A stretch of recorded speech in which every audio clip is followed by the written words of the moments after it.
So today we're out on a corner of my property and going to do a quick review video on the Etrol Professional Outdoor Brand Hammock. I don't really do a whole lot of review videos, but on this one I thought a few of you might find it a little bit helpful if you're trying to find something that you like before you spend a whole lot of money on something.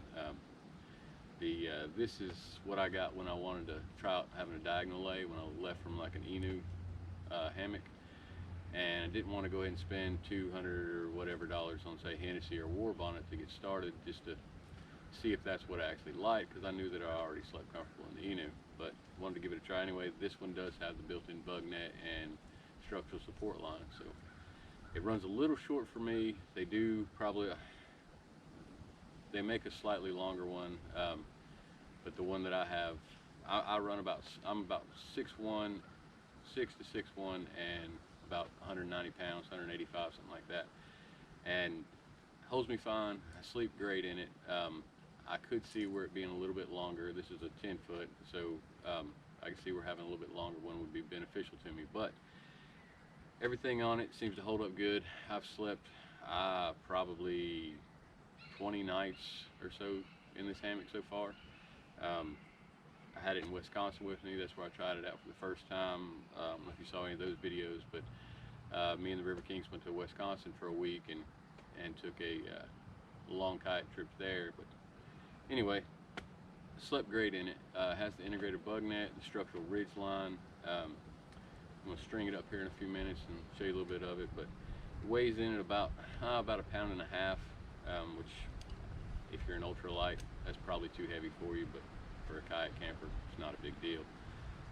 It does have the Bishop bag and comes with 8-foot tree straps. If you 8 foot long, just the kind of generic tree straps, but they're rated for like 400 pounds, they're rated for 500 pounds, which will get you up there, more than I need. Anyway, we're going to set it up here in some trees, and I'll show you around it and see what you think. There is one more nice thing about it, which I'll show you in a minute, and the tie-out clips that it has to be able to tie the corners out on it to spread it out a little bit, which I normally don't use, but I did find out when I got the hammock gear underquilt, the incubator econ line, that the clips do line up perfect, so it holds it at your shoulder and at your foot, so no need for anything else to strap that on. Just clip them on and you're good to go. So I'm gonna take a minute here and get it set up and let you have a look around.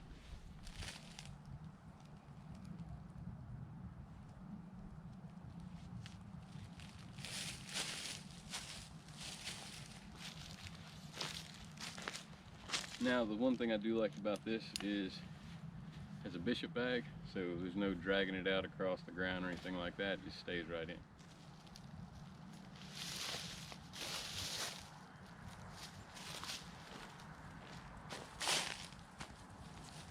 Alright, so got it hung up here, got the strap across that one. I wrapped it twice just to make it short enough for me, but hung that one.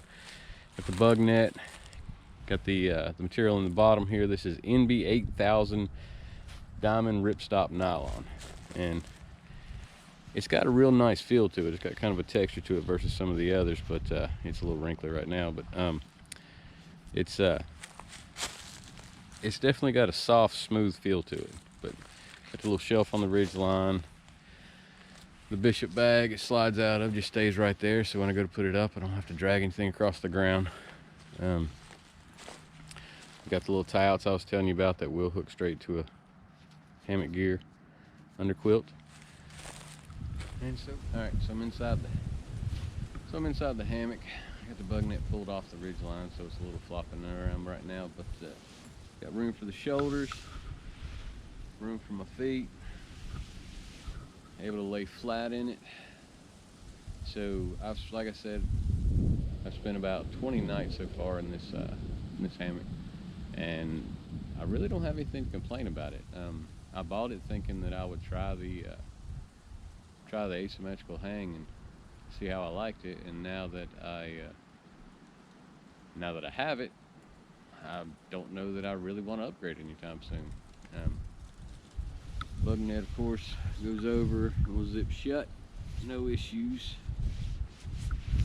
But, so this runs about $50, which is about a quarter the price of a Hennessy or War Bonnet, and I probably will one day upgrade, but that probably depends on how fast this one runs out. I've been in about 20 nights or so and haven't seen any kind of wear and tear that would cause me to have to get a new one.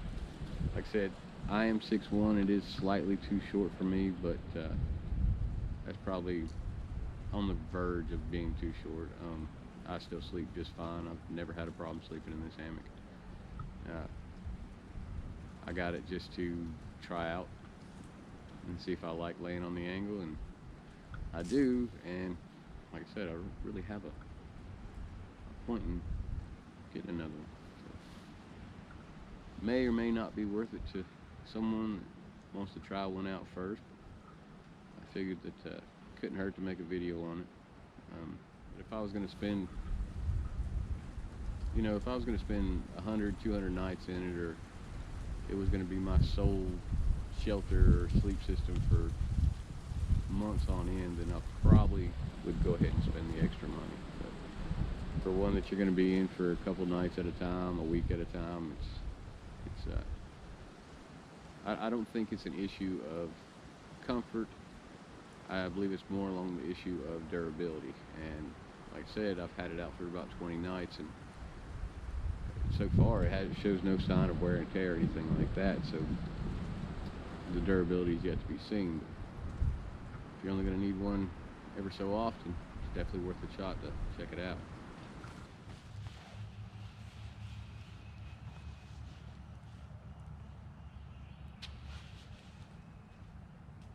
Now, I'm going to show you the little snaps and the D-rings there. And what you're going to do is just simply put them in there like that. Bam. And you're good to go. On the one right here.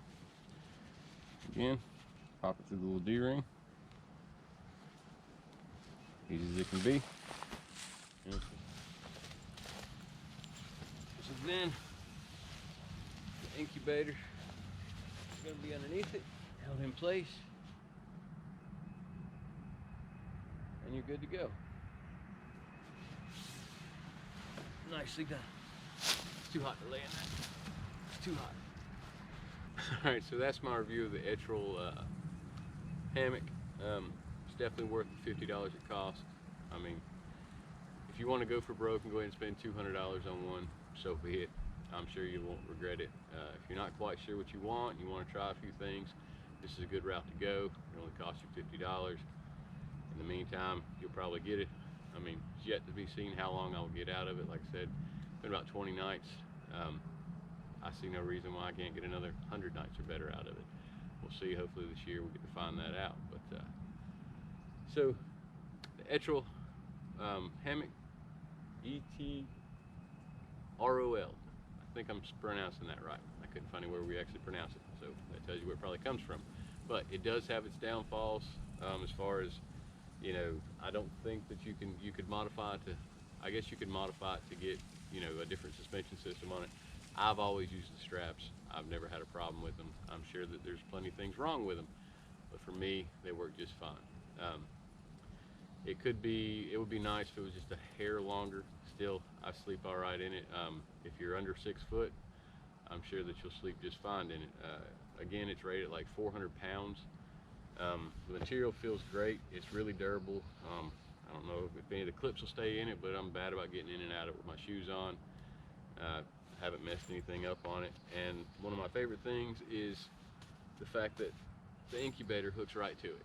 So you don't have to worry about now how do you rig this thing up. I always see other people playing with their hammocks and trying to figure out how to get this to hook up to that.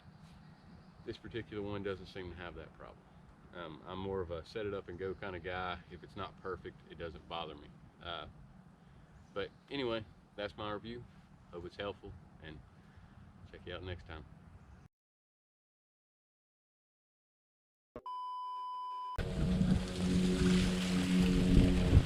Yay! The wind.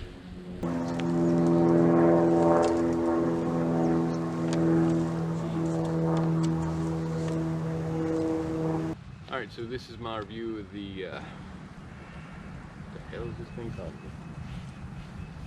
Alright, so that's my review of the Etrol shoulder there, but it's in my way.